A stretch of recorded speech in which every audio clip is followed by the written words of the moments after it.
Hello there, welcome to yet another edition of your current affairs program that brings the news in detail. I'm Francesca, Phiri Banda, and you're watching The Scoop. Following government's directive to the Road Development Agency not to sign new road development contracts, there is uncertainty as to whether the roadworks which have already started will be completed within the specified period of 4 years. Secretary to the Treasury, Francesca, says old contracts will, however, continue to run. The Road Development Agency has, however, stated that it has already made progress as regards to the road works. Zambia's construction sector seems to have been at its busiest in the last 3 years. Most of these constructions are a continuation of plans of the previous government, while some of them are new plans altogether. The major projects and programs being implemented by government include the Link Zambia 8000, Pave Zambia 2000, the L400 project, the Kazangola Bridge project, axle load control, and the National Tolling Program. All the projects have kicked off. Some have reached an advanced stage, while others have been halted until further notice. The Greatest Road is one of the busiest roads, but there is a major setback on the part of contractors. The non-payment of funds has been one major problem. We want to urge government to pay our contractors on time and in full so that they can carry on with the works they are doing. What we've also seen now is that most of the contractors, especially outside Lusaka, those that are doing maintenance works, routine maintenance, are even threatening to leave their sites and even go further and terminate the contracts. So it's really bad, it's sad reading, and we hope that the Minister of Finance, in conjunction with the Ministry of Works and Supply, will work at this so that they pay our contractors. Arising from the 20% subcontracting policy, the Zambian government, through the Road Development Agency, has created opportunities for local construction companies who are participating in road construction activities. Through this policy, it is expected that local road construction capacity will be enhanced, especially amongst the indigenous road construction firms. However, this has its own challenges, as there have been complaints from some contractor over non-payment by government. There have been statements and utterances to say they will be paying soon, But what we think is really a challenge of resource mobilization. We don't know if we have the capacity that we need to mobilize resources for all these projects that are running at the moment. So maybe it should be an issue of going back to the drawing board and making sure that contracts are awarded only when there's money or possibility of raising those monies or funds that we need to execute these contracts. The National Council for Construction has, however, raised a concern over reports that some contractors opt to be bought off. Okay, some Zambian contractors have opted to be bought off. This what means is that once they are subcontracted to do part of the 20%, they go to the main contractor and say, okay, the profit out of this should have been so much. We are not going to do the work, so just give us this amount of money and then you do the work yourself and we walk off. Now that defeats the whole purpose of 20%. While the government intends that this 20%, yes, should go into the people's pockets in terms of profit, but there is a bigger picture of it, and this is the skills transfer and experience to have experience in this way. Even as NCC, for us to upgrade those contractors who are in the lower grades, we need them to have that experience, not on paper, but to implement the actual projects. This is what has been the eminent problem, I think, in the recent past with this 20%, but we are working with all the stakeholders so that well-meaning Zambians can benefit from this 20%. The Road Development Agency, RDA, couldn't comment on the recent announcement by government not to take any new construction contracts, but shared some of the successes thus far. Well, I think we have recorded some good progress on the L400 road project. As you know, that program is targeted to do approximately 480 kilometers of roads in Lusaka.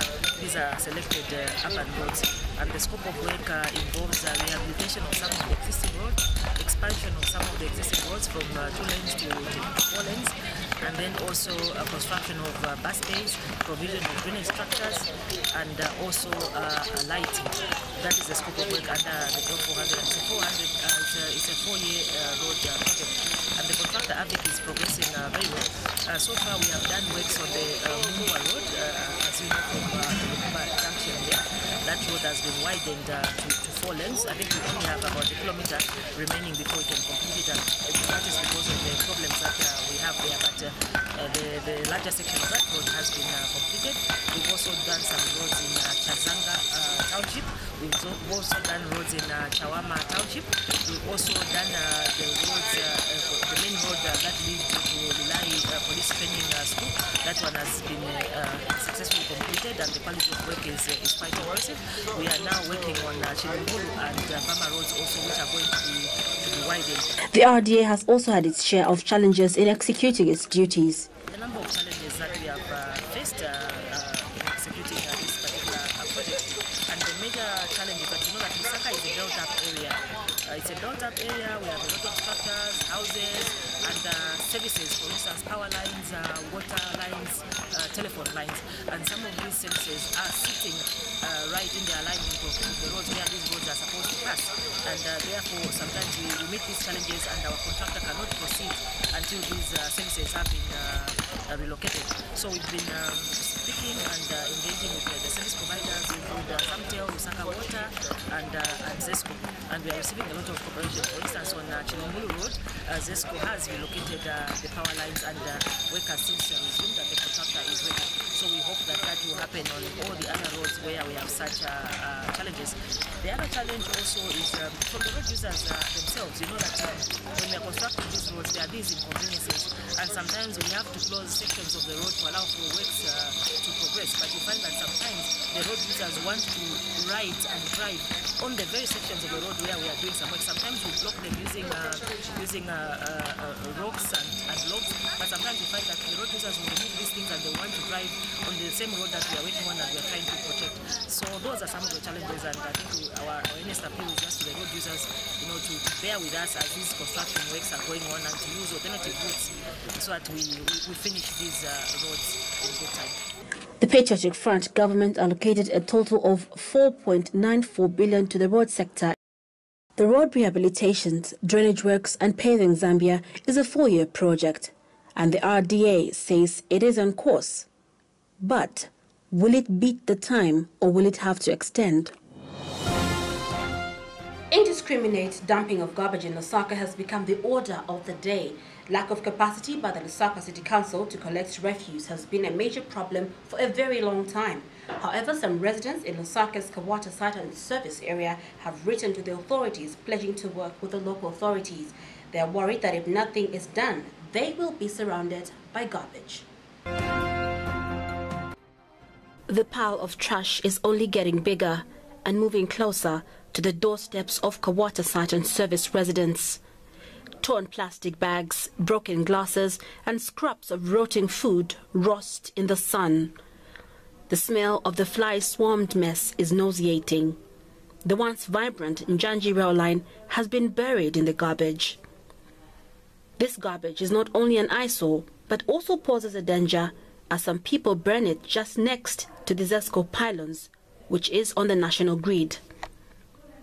The situation can be best described as a disaster waiting to happen. This is not a legal dumping site. There are no skip bins, and people resort to dumping just here under the ZESCO pylons.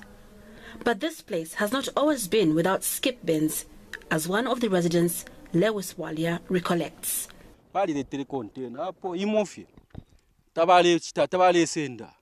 Abantu balatola kwisa apalefa kwa makontera 1 2 3 4 about 5 kuyafika kulia bachileta fyo wanu dumpinga yaisula baileka fyo fino kwisasi ndafuta eye nomba muletu ndoti bala tola kwisevi ifintu ndemlo kwati na yena kanso pantulimo ila pitamo ke ila ba strict sometimes babuka fikwati chibanda bala tampo kulaika tamawi uba wale letoko futi 5 times baleka futi batita konti ngabatamba kubeka tabalaleka ukulekelela so ndemlo kwati na ubulekelesha wa government emubu.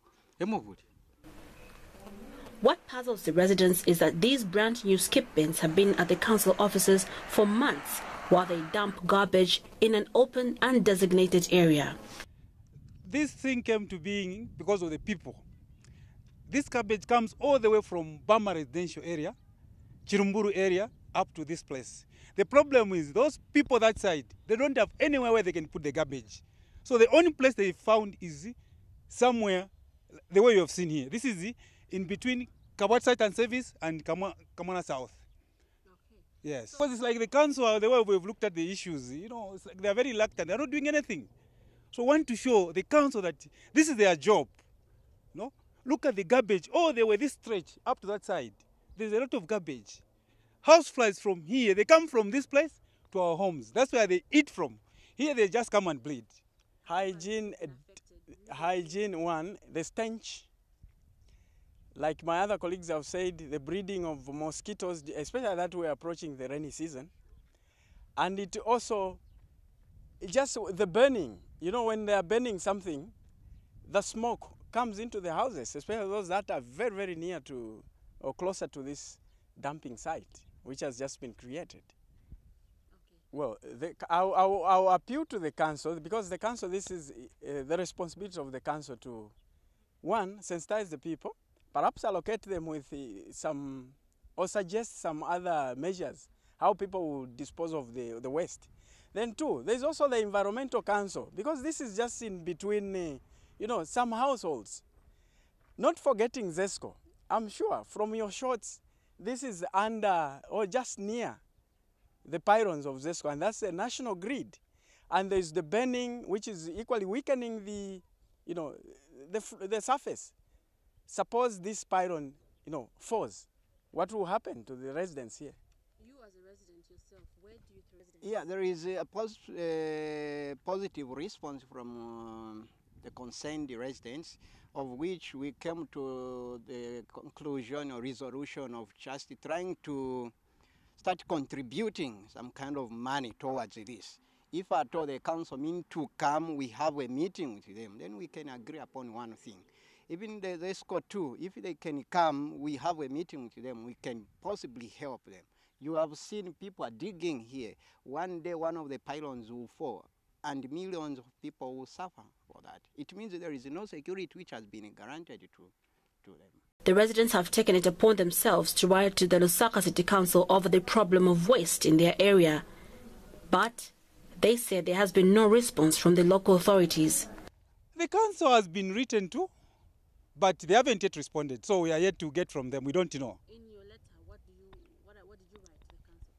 We're asking the council to come and look at this garbage, do something about it. They have to find a strategy of removing this garbage from here.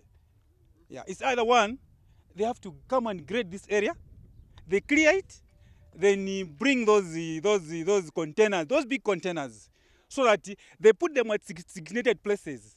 Then people could be throwing the garbage into those containers. The Lusaka City Council Public Relations Officer Brenda Katongola says the problem Kawata residents are facing will be a thing of the past. There are part of those that have counted in the number of 40 that will be distributed in the various districts. And I mean, and not only that, we received some like 175 bins from Airtel last week. So even those will be strategically located in the central business district and you know, other areas of move. It's people's mentality. You know, people need to change their mindset. It's the way people dispose of their waste.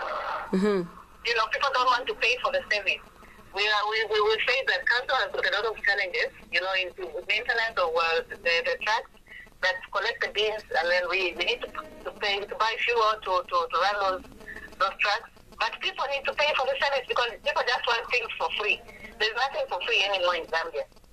you know, they throw garbage indiscriminately to say the council is going to collect.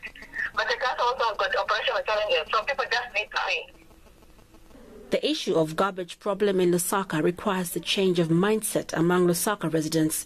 Until then, the problem is still far from being solved.